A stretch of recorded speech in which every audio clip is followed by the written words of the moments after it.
boy who had everything people dreamed of. At least, that's what the world saw. Ethan Caldwell. 17. Blonde hair styled without effort, jawline sharp enough to belong on the cover of magazines, eyes that glimmered with the kind of arrogance only money can buy. He wore Italian shoes that never touched dirt, shirts pressed by invisible hands, and a watch that cost more than most people's yearly salary.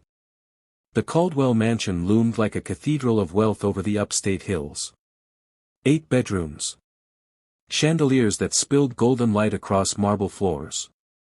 A garage lined with cars he hadn't earned but drove like toys. A pool that glowed neon at night. People whispered about the Caldwells. Tourists slowed their cars to gawk at the iron gates. Newspapers printed his father's name every quarter: Richard Caldwell, investment tycoon, self-made billionaire, one of the most ruthless and admired men in New York finance. And Ethan? He was the heir to it all. But the truth is, when he looked in the mirror, he didn't see a prince. He saw a fraud. Every test, every assignment, every challenge, he failed. He lived on excuses and his father's money. He played the part of a golden boy with a silver spoon, but inside, he was hollow. His classmates whispered it. His teachers knew it. His friends laughed at it. His father spat it at him.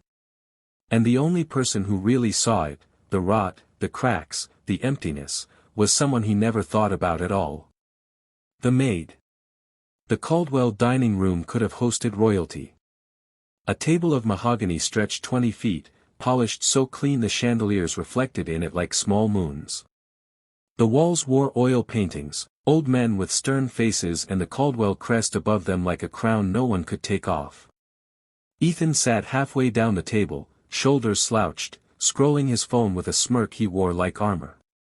At the head of the table sat Richard Caldwell, his father. A man carved from granite. White hair silvered at the temples, suit so sharp it looked dangerous to touch, posture upright and cold. He didn't just own companies. He owned the rooms he walked into. Richard didn't look at Ethan when he spoke. He never did.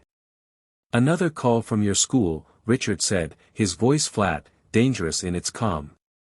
Ethan didn't look up from his phone.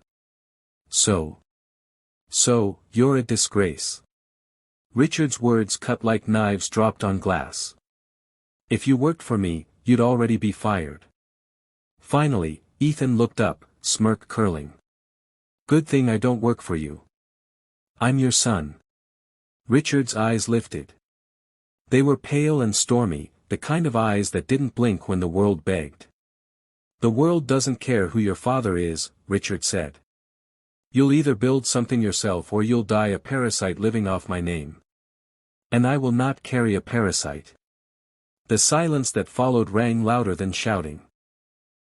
Ethan stabbed a piece of asparagus, shoved it into his mouth, and chewed slowly, pretending he didn't care.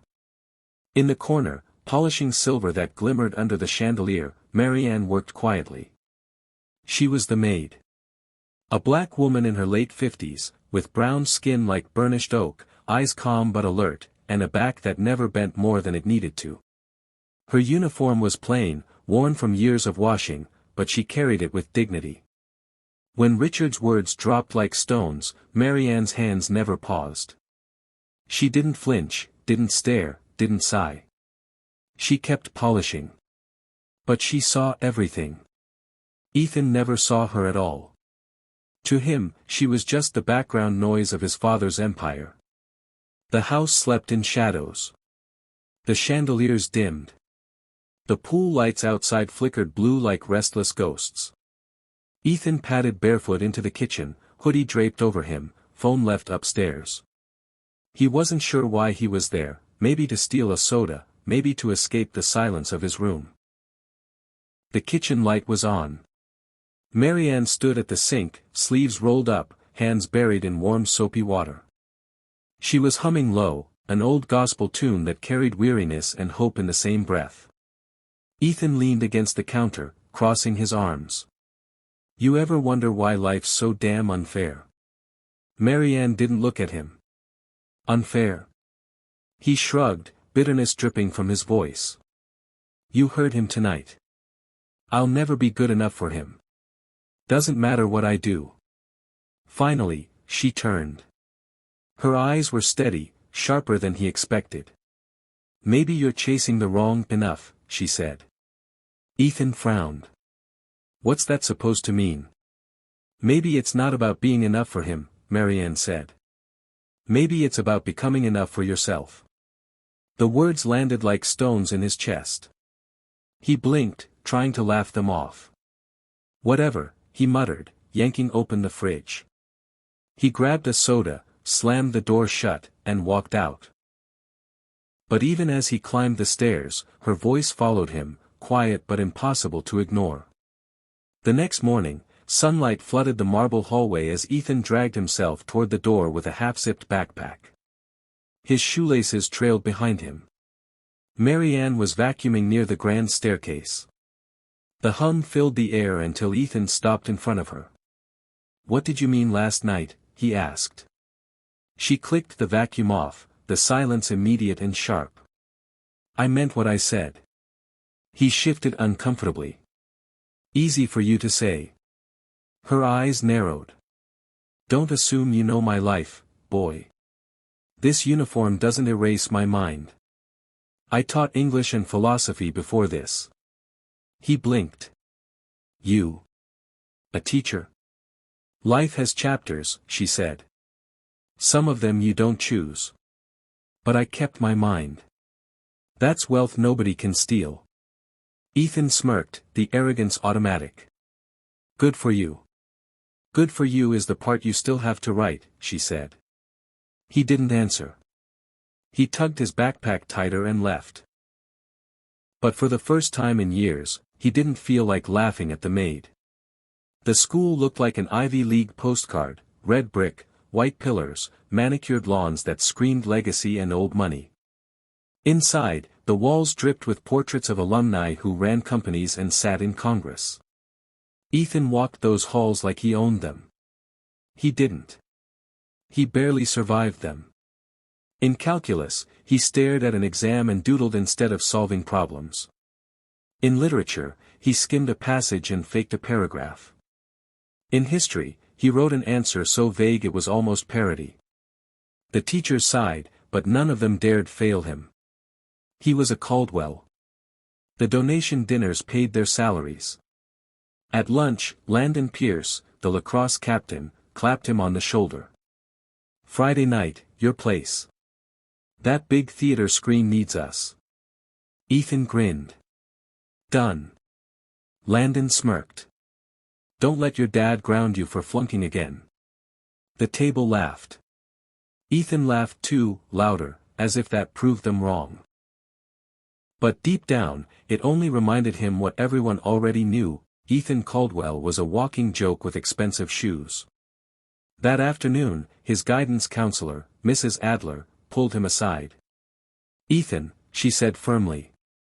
Sit. He dropped into the chair, smirk in place. If this is about my grades, I'm sure my father already. He did, she said, sliding a folder across the desk. And so did the board. Inside, his transcripts bled red ink. Failing marks. Notes like does not apply himself and shows little effort. Statistically, Mrs. Adler said, you're at the very bottom of the senior class. Ethan leaned back, folding his arms. Guess I'm an outlier. This isn't funny, she snapped. You're on academic probation. If this continues, you won't graduate. The words hung heavy. Ethan felt the ground tilt. He swallowed, forced a grin, and left without answering. But the grin cracked the moment he stepped into the empty hallway. That night, Richard delivered the final blow. You're done, his father said coldly. The car is gone. The credit cards are frozen. From now on, you ride the bus like everyone else. Ethan laughed, but it came out thin. Sure. Bus boy. Fun. Don't mistake this for punishment, Richard said. It's survival. Learn something from it. He walked away, leaving Ethan alone with the silence. The next morning, Ethan climbed onto the yellow school bus, hoodie pulled low. The stairs burned. A freshman whispered to his sister, "Is that Ethan Caldwell?" Ethan turned toward the window, jaw clenched. For the first time in his life, he felt small. He came home that afternoon heavier than he'd ever felt. As he walked through the hallway, he spotted Marianne wiping down the piano. "You said something the other night," he blurted. "About being enough for myself." She looked up, folding her cloth slowly. "And? I don't get it," he admitted. "Of course you don't," she said softly. "You've spent your whole life being told who you are. You never asked yourself." Ethan frowned. "And you know all this because—" Her eyes locked on his. Calm. Fierce. "Because I've seen boys like you drown. And because I know what it's like to lose everything except your mind. That's the only thing no one can take." Ethan swallowed hard. He couldn't laugh this one off. For the first time, he saw her not as the maid, but as someone who carried storms inside her, and survived them. That night, Marianne left a battered paperback on the counter. Invisible Man by Ralph Ellison. "Read it," she said. Ethan picked it up, confused. "What for?" "Not for me," she said. "For you. And when you're done, tell me not what you thought. Tell me what you felt." Ethan stared at her, half amused, half annoyed. "You're serious? The maid's gonna tutor me?" Marianne folded her arms. "Don't confuse a job with worth. The world already tried that on me. It won't do the same to you." He hesitated, then tucked the book under his arm. That night, in his giant empty bedroom, Ethan cracked it open. The words were heavy, strange. But something stirred inside him. For the first time in years, he wanted to keep reading. It didn't start with his father. It didn't start with a teacher. It didn't start with a classroom. It started with a maid. A black woman with tired hands and unshakable eyes. Someone the world ignored, but who refused to let him stay blind. Ethan had no idea that moment would split his life in two, the boy he had been, and the man he might still become. Ethan had always believed embarrassment was something other people felt. Not him. Not the boy with the name, the mansion, the cars. He could shrug off anything, spin it into a joke, drown it with a smirk. But the bus rides changed that. Every morning now, the yellow bus stopped in front of the Caldwell gates, gates taller than most houses, iron bars curling like vines, the family crest stamped into their center. The bus door opened with a hiss, and Ethan climbed on, shoulders hunched, eyes hidden under his hood. And every morning, the stairs cut deeper. A girl in the front row whispered, "That's Ethan Caldwell. He's on the bus." A boy snickered, "Guess Daddy's mad." The driver didn't care. He just drove. Ethan sat in the back, fists buried in his pockets, face turned to the window. The world outside was gray and wet, rain streaking the glass. Inside, he felt smaller than he ever had. He hated himself for caring. At Barrafield Preparatory, whispers became headlines. "Caldwell's broke.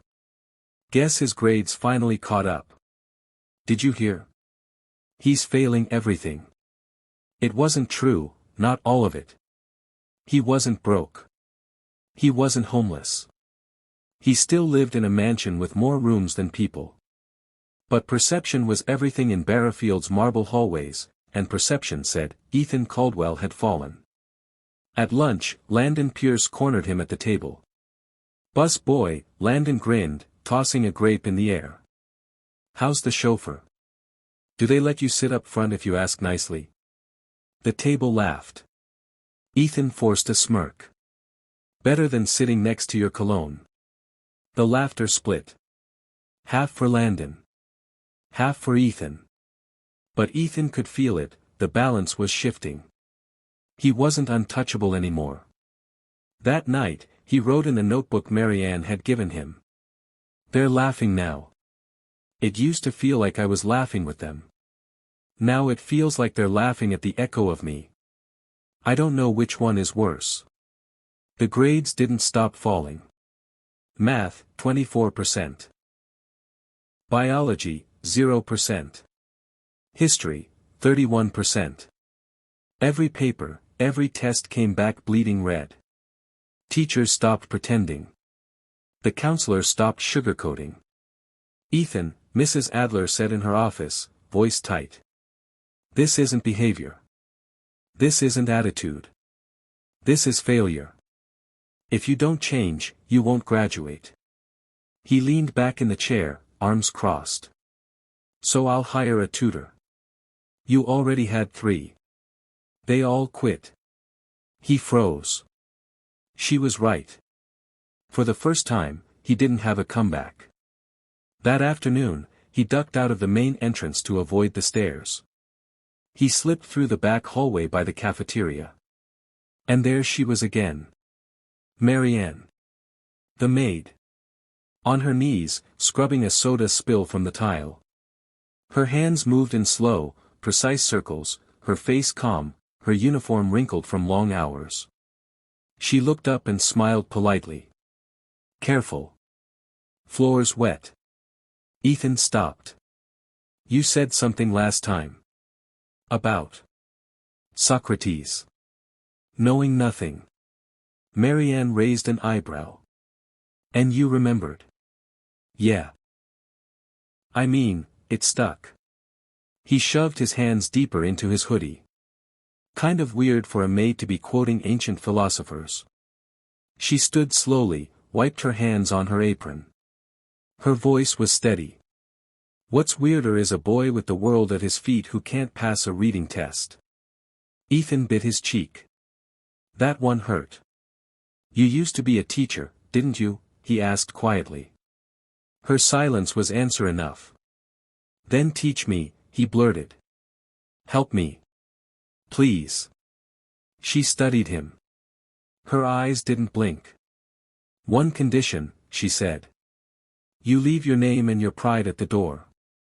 Start from 0. From the floor. He swallowed. Fine. I can't keep failing. The next morning, Ethan showed up before sunrise. The school was still wrapped in fog, the windows dark, the hallways silent. He walked through the back entrance gripping the notebook Marianne had given him like it was something sacred. He found her in the east wing, polishing the floor with steady, practiced strokes. She wore earbuds, humming softly to herself. Hey, Ethan said awkwardly. You said you'd teach me. Marianne pulled out one earbud, studied him for a moment, then nodded. I remember. But I also said it wouldn't be easy.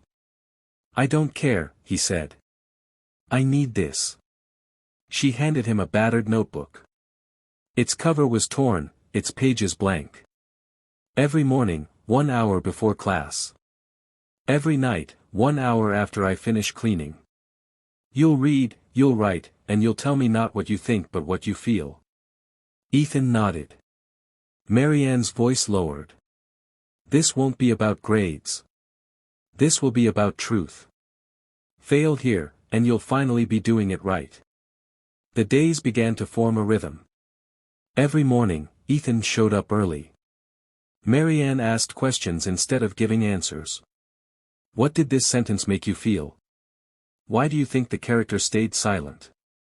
What does courage sound like? At first, Ethan scoffed. Then, slowly, he began to answer. The words on the page stopped feeling like chores. They began to feel alive. The notebook filled. Not with answers, but with reflections. Anger. Fear.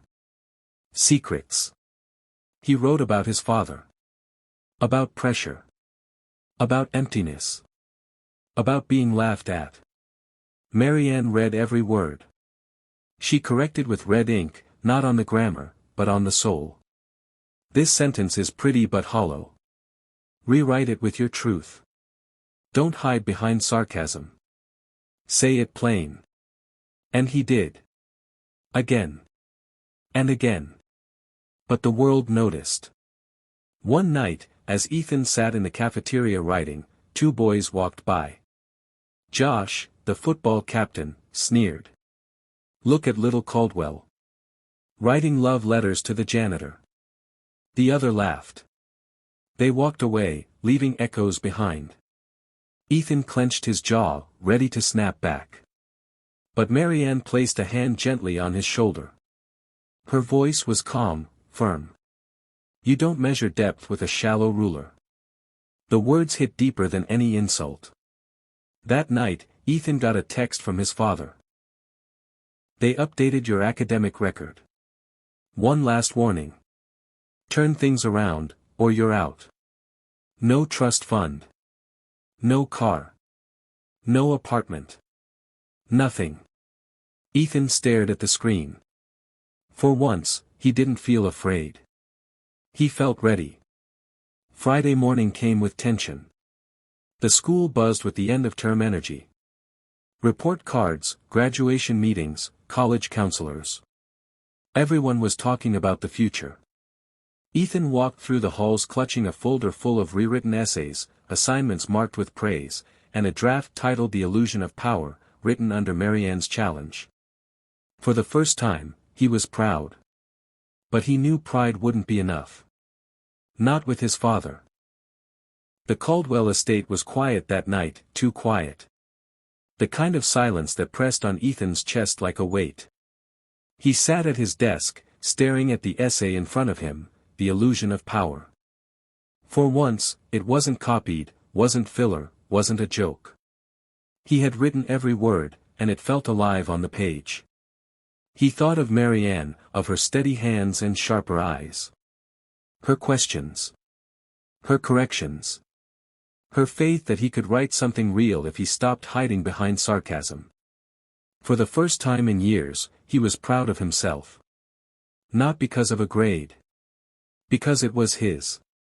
But pride doesn't last long in the Caldwell house. Richard Caldwell stood in the study, pacing like a general. His suit jacket hung on the chair, his tie loose, but his presence as sharp as ever. "You're late," Richard muttered when Ethan walked in, clutching his folder. "Had to finish something." "Sit." Ethan sat. Richard reached for the folder before Ethan could open it. He scanned the pages quickly, eyes flicking over the words, lips tightening with each paragraph. The remarks from teachers, shows initiative. Participating actively. Significant improvement. Richard snapped the folder shut. "This is what you call progress?" he asked, voice cold. Ethan exhaled, holding his ground. "I'm trying. Honestly trying." "With who?" Richard pressed. "The last tutor quit." Ethan hesitated. His mouth went dry. He didn't want to expose Marianne. But the truth slipped out. "Marianne. The maid." Richard blinked. Then laughed. A sharp, cutting laugh. "You're kidding." "The maid? She used to be a professor," Ethan said quickly. "She's teaching me more than anyone ever did." Richard's face hardened. He stepped closer, lowering his voice. "She cleans floors, Ethan. That's all that matters. And you're embarrassing this family." "She sees me," Ethan shot back, voice rising. "You never did." The words hung in the air like thunder. Richard stared at him as if he were a stranger. "If you keep this up, you'll lose everything. The money. The name. The future I built for you." Ethan's hands shook, but his voice was steady. "Then maybe I need to lose everything to figure out who I actually am." The silence that followed was louder than shouting. Richard turned and walked away, leaving Ethan trembling but unbroken. The next week, Ethan showed up to Marianne's lessons with a friend. "This is Priya," he said, gesturing to a quiet girl from his biology class. She needs help with writing. Marianne studied her. This isn't charity. You do the work, or you leave. Priya nodded quickly. I'll do it. That evening, the three of them sat in the abandoned library, books spread out, notebooks open. Marianne asked questions, and for the first time, Ethan wasn't the only one answering. By the next week, 2 more students joined. Then 4. Word spread quietly.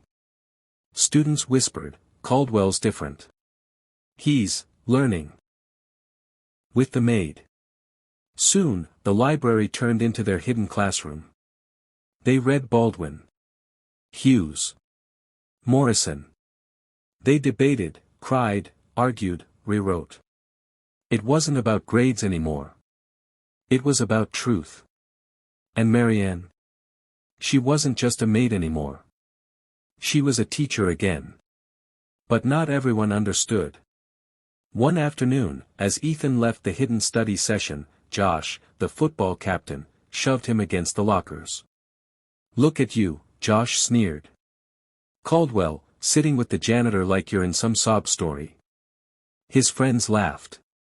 Someone pulled out a phone, recording. Ethan clenched his fists. The old him would have swung. Or cracked a joke. Instead, he took a breath. He heard Marianne's voice in his head, you don't measure depth with a shallow ruler. He looked Josh in the eye. At least I'm learning. What are you doing besides throwing balls?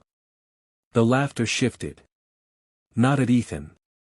At Josh. For the first time, Ethan didn't walk away ashamed. He walked away stronger. But the hidden classroom didn't stay hidden for long. One afternoon, Marianne was called into the office. The assistant principal, a man in a too-tight suit with a smile like glass, leaned across the desk. Miss Wallace, we've received concerns. Parents are asking why their kids are spending time with janitorial staff after hours. It's unorthodox. I'm teaching, Marianne said simply. You're not a certified instructor here. It's not in your job description. Marianne's voice was calm but firm. Neither is saving a child's life. But I did that anyway. The assistant principal didn't answer. But Marianne knew what was coming. When Ethan found out, he was furious. They told you to stop. That's insane. You're helping us. Marianne placed a hand on his shoulder. That's what systems do. They don't attack what's broken. They attack what's working. Ethan clenched his fists. I'll tell my dad. I'll go to the board. I'll. Not yet, Marianne interrupted. Your voice needs to be strong enough to stand on its own. Not your father's name. Yours. He nodded, jaw tight. For the first time, he understood.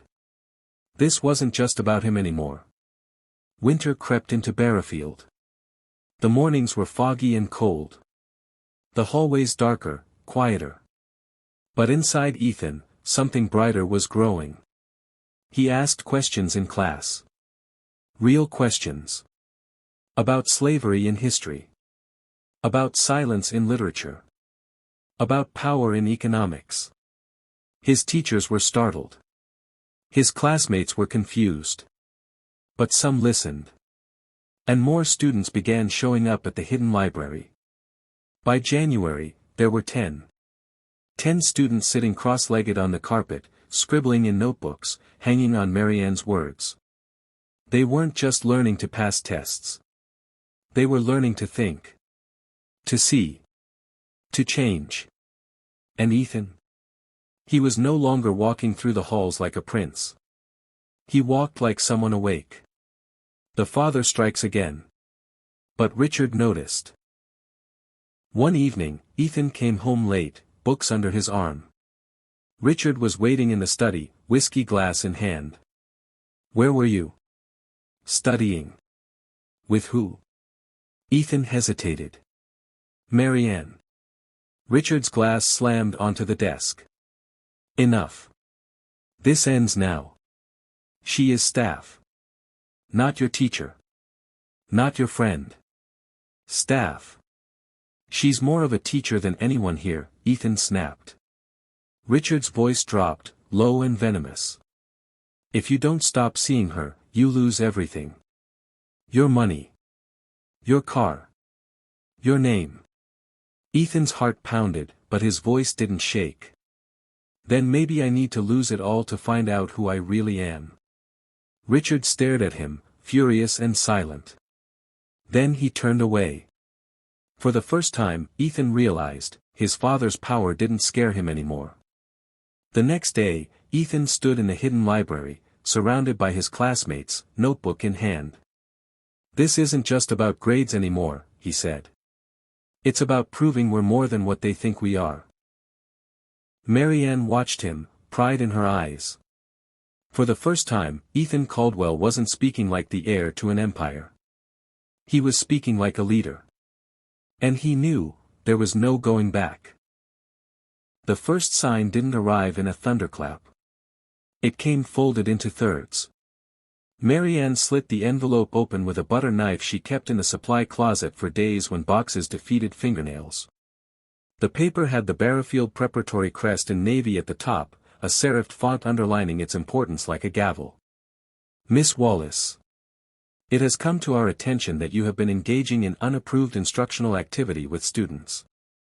While we recognize your service as part of our maintenance staff, these activities fall outside the scope of your employment. Effective immediately, discontinue any and all such activities. Office of the Headmaster. The supply closet hummed with the old refrigerator's low whine. Mops leaned like tired soldiers in a corner. Her bucket shone with a ring of clean at the lip where her hands had worn the metal smooth. She read the letter twice, folded it carefully, and slid it into her apron pocket as if it were a fragile note from a child, not a boundary drawn by a school that loved order more than learning. Then she finished wringing her rag and stepped back into the hallway, where the floor needed her and the day didn't care what her heart was doing. Ethan noticed the change before he knew its name.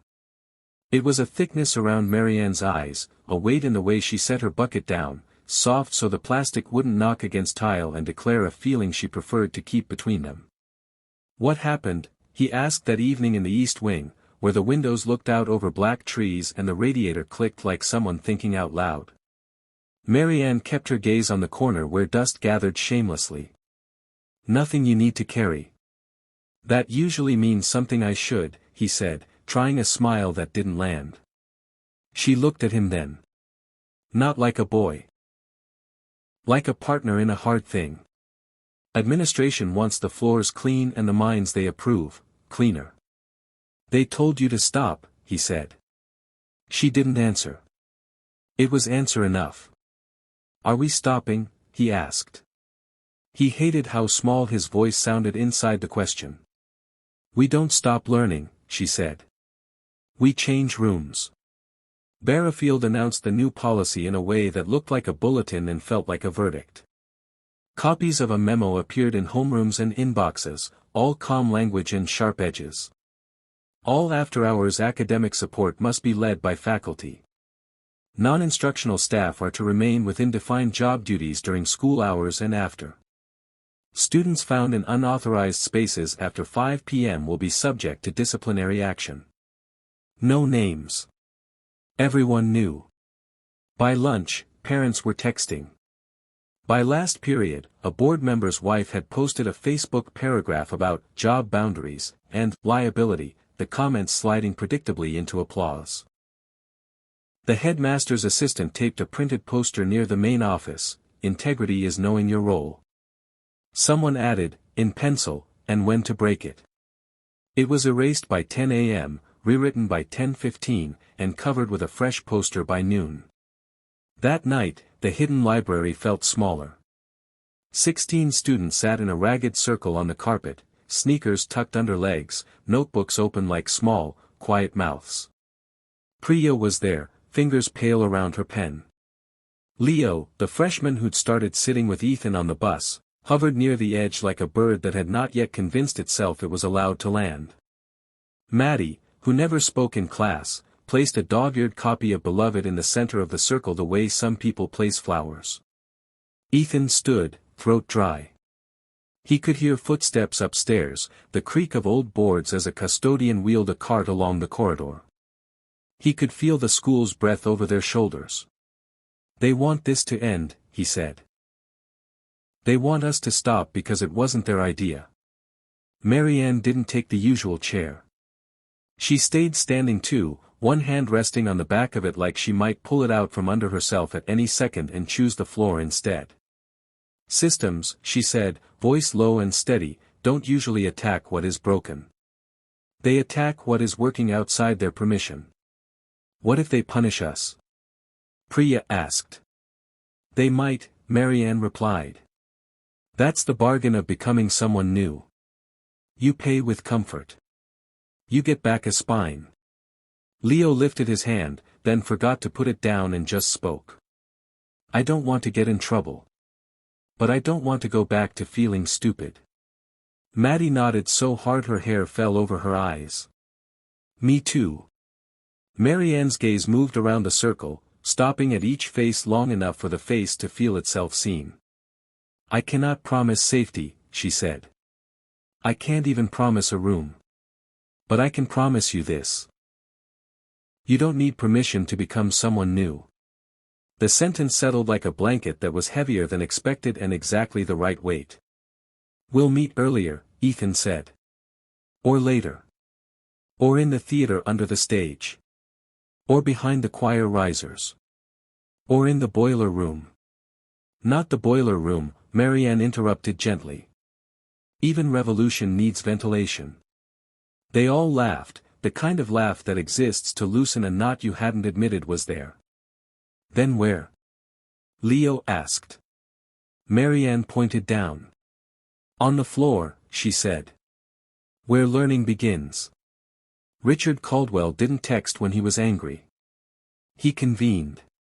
Ethan found him in the study, fire snapping in the marble fireplace, the room framed by books whose spines had more dust than fingerprints. A document lay on the desk, an alumni newsletter printed double-sided. On the second page, a photo of the headmaster shaking hands with a donor, and a paragraph about partnerships with families to ensure a focused academic environment. "You're late," Richard said. He hadn't checked his watch. He didn't need to. "I was at school," Ethan replied, as if it might play softer if he said it plain. "With the janitor," Richard said, not asking. "With Marianne," Ethan corrected. "She has a name." Richard picked up the alumni letter and folded it so crisp the crease sounded like something breaking. "You are turning yourself into a headline," he said. "The wrong kind. My board lunches do not require me to explain my son's attachment to the help." Ethan felt heat rise in his neck. "She's not the help. She's a teacher they fired without calling it firing. She mops floors," Richard said, careful, deliberate. "I pay her to mop floors, and I pay that school to teach you. You will respect those lines or you will learn what life feels like when I stop drawing any for you." "You mean money," Ethan said. His mouth was too fast for his caution. "You'll cut me off." "I mean gravity," Richard returned. "When you fall, I won't catch you. No car. No card. No apartment when you leave this house. No introductions, no calls made on your behalf. The world will meet you without an escort." Ethan's first instinct tried to smirk, it stalled. His second instinct tried to swing, it remembered that anger was a raft, not a shore.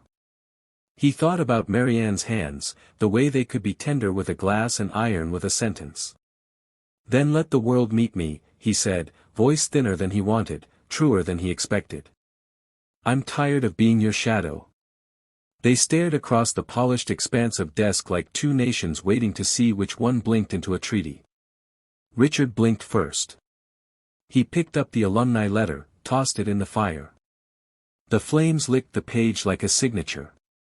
"Dismissed," he said. Ethan didn't move. "You taught me that a deal is only real when both sides sign it. Richard's jaw shifted, that small clench he did when a sentence had landed and he wished it hadn't. Then sign your half with action. I am, Ethan said. Every morning. He left before fear could make him say something to unwrap what he had just wrapped tight. The bus felt different when you weren't trying to disappear.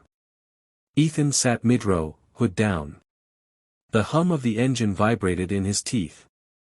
A kid 2 seats up practiced geometry on a foggy window with his finger, drawing triangles that fell apart when the glass cleared. At the third stop, a video notification pinged his phone. Someone had posted a clip, Caldwell gets schooled by a mop. It was a mashup, stolen footage of him and Marianne in the cafeteria, intercut with shots of custodial carts and that stupid stock music YouTubers used when they didn't know what else to say. He clicked it. He watched himself leaning over a notebook while Marianne tapped a sentence with her pen and said something you couldn't hear because they'd put a squeaky sponge sound effect over it. He watched his own face, open, unarmored, and felt fury and shame and something odd that wasn't either, a kind of pride that people who mocked him had to bring a whole studio of cruelty to try and dim. Leo slid into the seat beside him, awkward and sure at once. I saw it, he said. Yeah. You look different, Leo added. Embarrassed? No, Leo said. Like you're not faking it anymore. The bus jolted over a pothole. The phone buzzed with 3 texts, bro you good? From Landon, ignore them from Priya, my mom says you should sue from an unknown number that turned out to be Maddie, who had never texted him anything in her life. He put the phone away. He stared at the back of the seat in front of him, at the small slash in the vinyl someone had made and the foam peeking through. He thought about Marianne's rag, how it lifted dirt the eye had decided was permanent. He exhaled. We're meeting under the stage after hours, he said to Leo. It's not safe. It is, though. Leo smiled like a kid who'd found a map in a book he'd been told didn't have one. I'll be there. They took the theater like thieves of light. The auditorium was a red velvet hush, aisles sloping down to a stage whose boards remembered every foot that had crossed them. Under the stage, it smelled like dust and old rope. A string of clip lights clicked on, washing the shadows with an obedient, yellow glow. Marianne stood in the center of the crawlspace like a conductor who had traded baton for broom and discovered the music didn't mind. We will not be Precious, she said. Precious is slow. Precious waits for permission. We will be honest. What if they find us? Maddie whispered. Then they find a class, Marianne said. Not a scandal. She drew a circle on the concrete with a piece of chalk she had stolen from the math wing. Inside the circle she wrote 3 words in block letters. Notice, she said, tapping the first. What did the page make you feel? Not what you think you should feel. What you did. Name, she continued. Name the device. The move. The choice the author made that produced that feeling.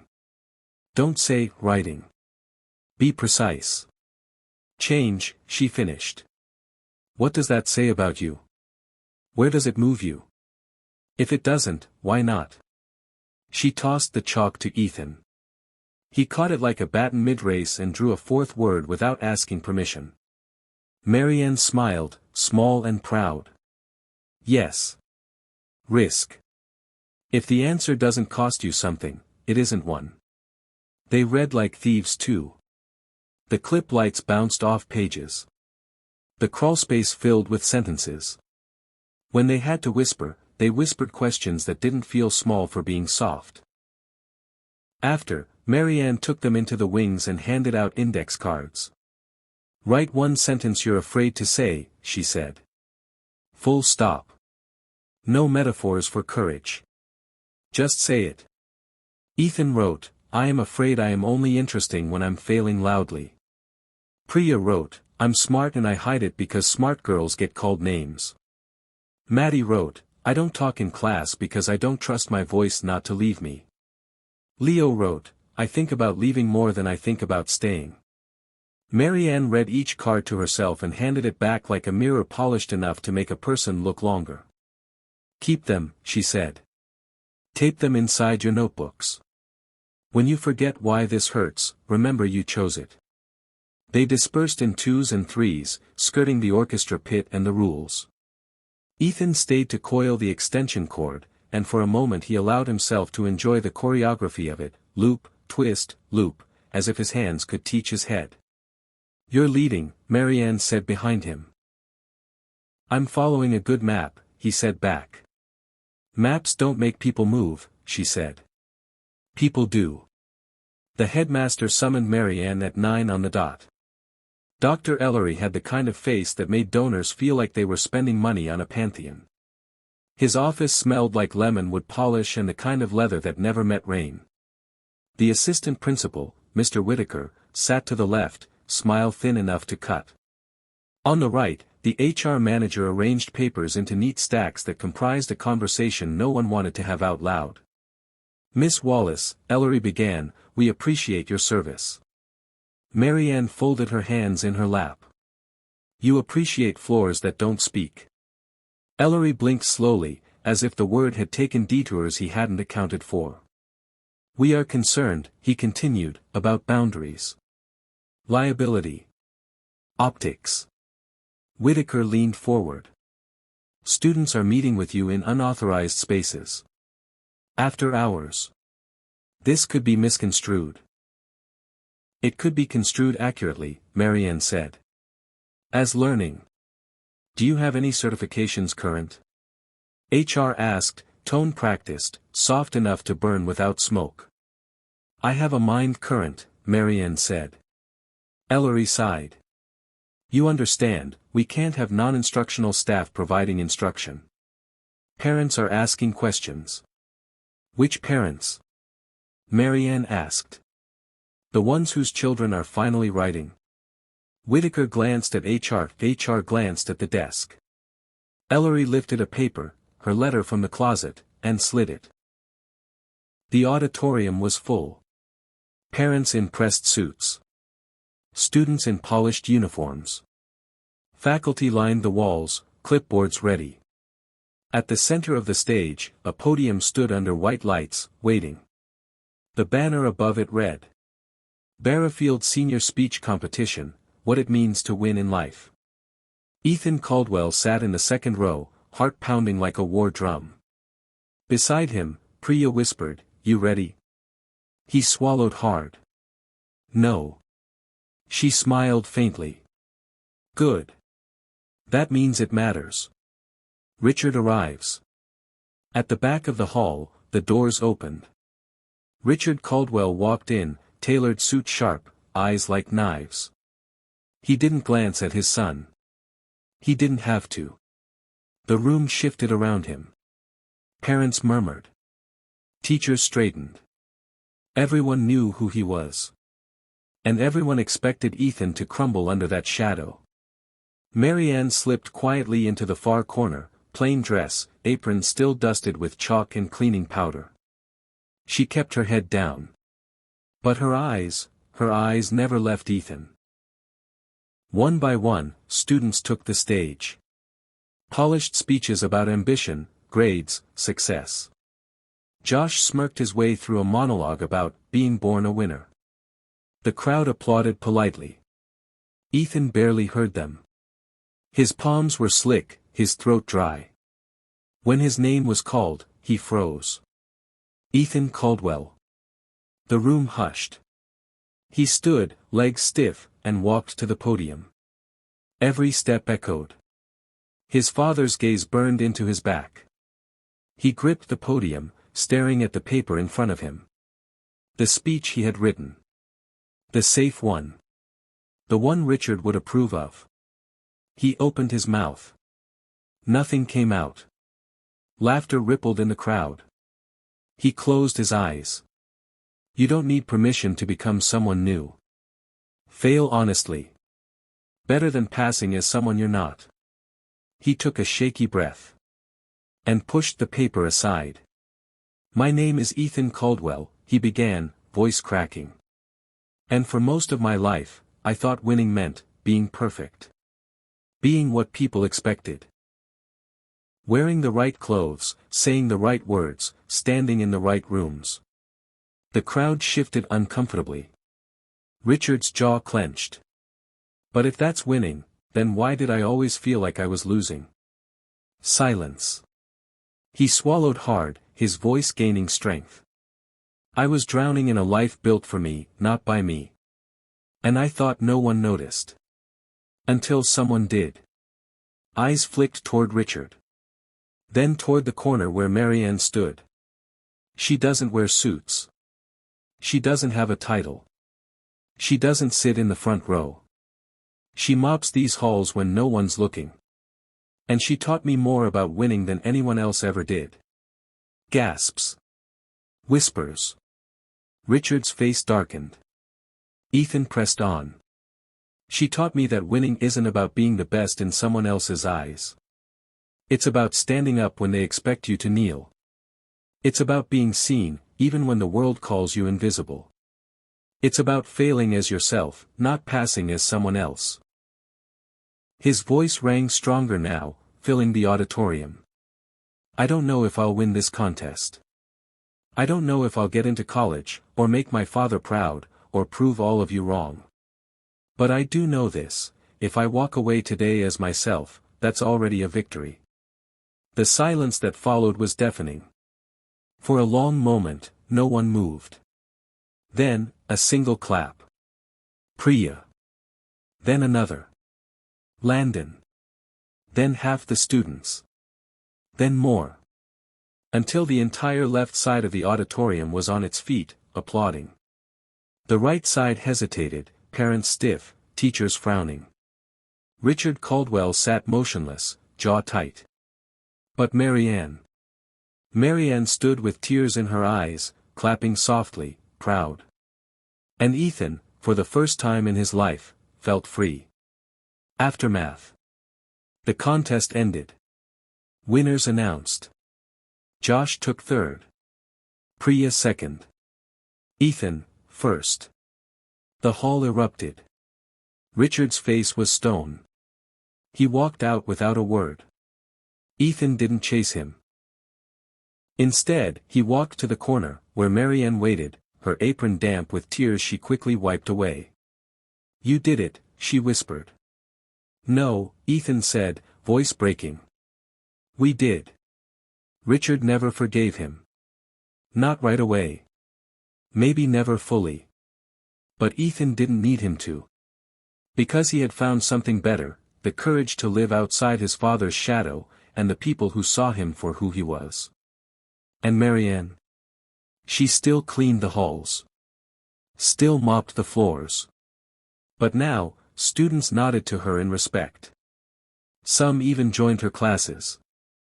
The maid who wasn't supposed to matter had changed everything.